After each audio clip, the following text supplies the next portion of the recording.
this. It seems kind of magical. Like I wasn't sure if it would work. Can I do it? All right, watch out. It's sweet. Is it? Other way.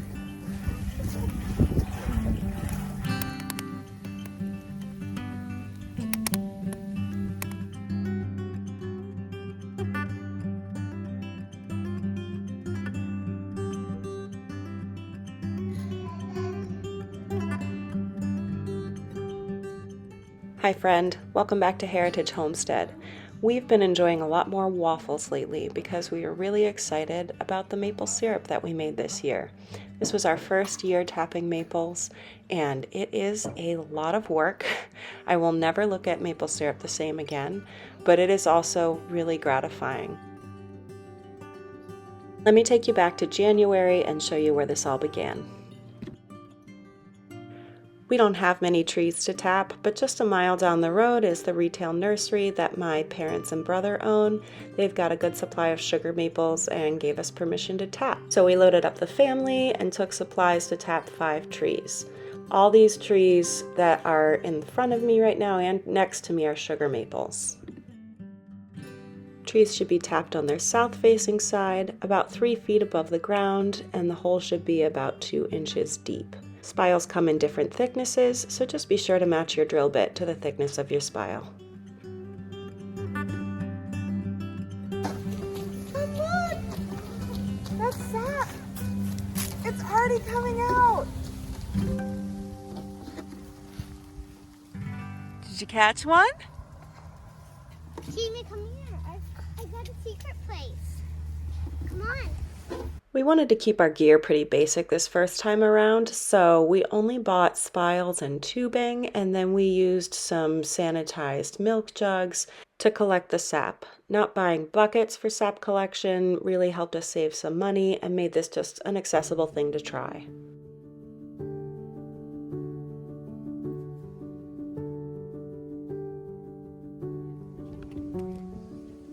For the next few weeks, we came almost every day to collect sap. Actually, John came almost every day to collect sap. He definitely took the lead on this one. There were some days that we didn't need to come because we knew the temperature wasn't right for the sap to be flowing. For sap to flow, there needs to be nighttime temps below freezing and daytime temps above freezing, so that's not always the case at this time of year. So that's a solid 10 gallons.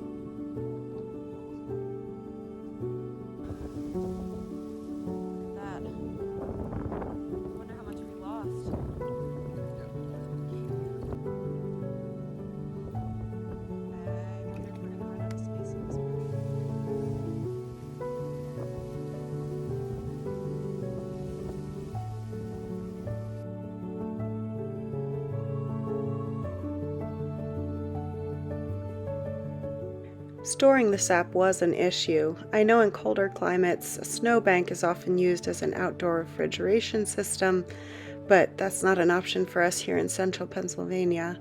We wanted to keep our processing to every other weekend, so we managed to dig out enough space in our deep freezer, and we also have a fridge in our garage, and between the two of those spaces, we could keep 2 weeks worth of sap at a time. Cinder block's not a small deal for me, but I can move one. Processing the sap into syrup is definitely the most time-consuming part of this whole endeavor. We're assembling a cinder block fireplace here. John learned how to do this from YouTube, of course. Fortunately, there are plenty of people on here ready to teach you some skills. So we're just assembling a 4x3 grid here to serve as the bottom of our fireplace. Then we'll build up the sides and create a sort of chimney.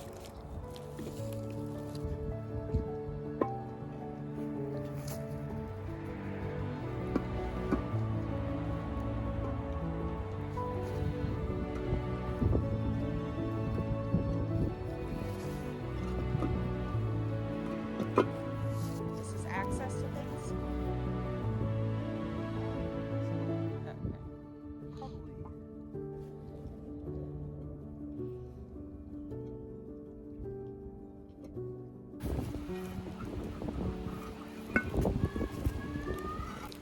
It's a little hard to see what's going on here, but those two cinder blocks that have been placed upright on their end are now a few inches off of the rest of the formation so that there's a little gap there for the air to be sucked back from the heat of the fire. And then on top of those blocks is the 3-block chimney. All the holes in the cinder blocks of the chimney are lined up so that the air can get sucked back and go up through the chimney.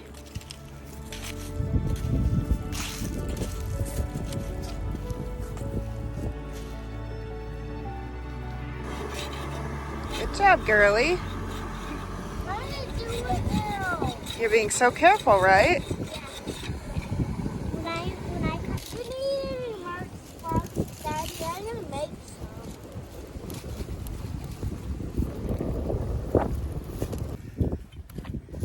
I love seeing Willis saw while you use your axe.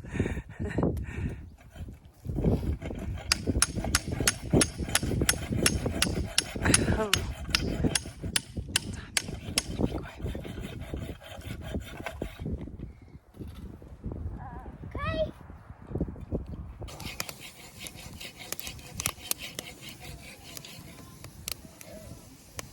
On that one? Yes. Other way. You know what? I think I might take off this top row and just keep doing small sticks and just feed it in so that that fire. That's really strong. The pans were taking over an hour to come to a boil and it just wasn't working well, so John decided to lower the walls so they'd be closer to the fire. The next time around, in a couple weeks when we did this again, we learned that it worked best to actually have those walls 2 cinder blocks high, but then nestle the pans down in so that they're suspended by their lip rather than sitting on top of the whole formation. At last, both pans reached a rolling boil, and John spent the next several hours chopping wood and feeding the fire.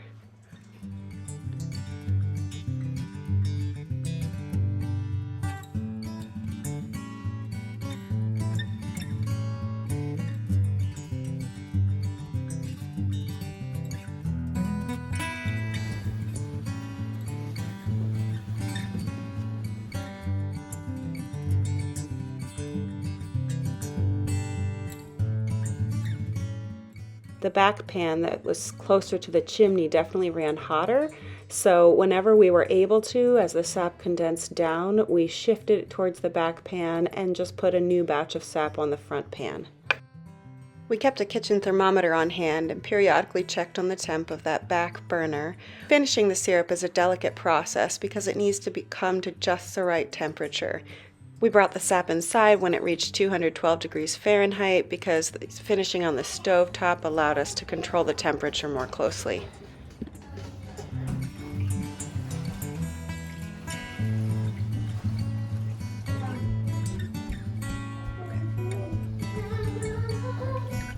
Daddy, tomorrow you're going to be out all day too? I doubt it, sweetie. I gotta work. Well, kind of catches it. Look at that. Perfect. Sap becomes syrup at 7 degrees Fahrenheit above the boiling point of water, or 4 degrees Celsius above the boiling point of water. For us, at our altitude, that means we were aiming for 219 degrees Fahrenheit. We definitely had to keep a close eye on things. If the sap doesn't get hot enough, your syrup will have too much water in it and is vulnerable to molding. If it gets too hot, the syrup can crystallize.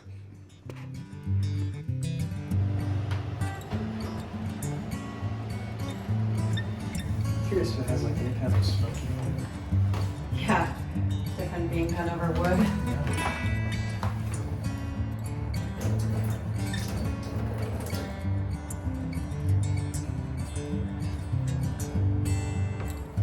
That's good.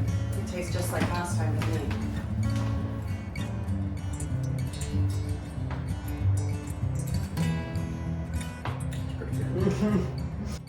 We added this batch to a small batch that we'd done the week before, and we'll start processing larger quantities at a time now. We were just getting our systems down. This is beautiful. Normally at this point it should be filtered again, but it was late at night, and so we just decided to skip that step for now, and we can always filter it later. Thanks for joining us for making some of our own maple syrup. We're going to be processing one more batch of sap this weekend, and then that's the end for us. We're done collecting. Friends further north, maybe the sap is still flowing for you. It's stopped around here. But I wanted to show you the difference between the syrup from the early season and the late season. You see how this is more golden, and then the one that we processed 2 weeks ago is getting pretty dark. I really like this stuff. The golden is John's favorite.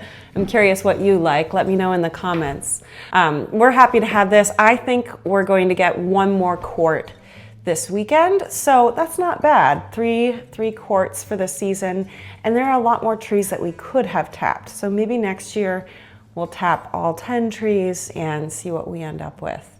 We use maple syrup for a lot of things beyond topping our waffles and pancakes. I use it when I'm baking in place of sugar. I make all of my jams and jellies with honey and maple syrup. We use it to sweeten our hot chocolate, our yogurt. We use it in a lot of things. So I know that we're going to be able to go through this pretty quickly. I'm looking forward to sharing more with you next week. I don't know if you can see, I've got some potatoes behind me that are chitting on the countertop, and next week we're going to plant some no-dig potatoes, and I'll bring you along for some cooking as well. So I'll look forward to sharing more with you then. Have a good week. Bye.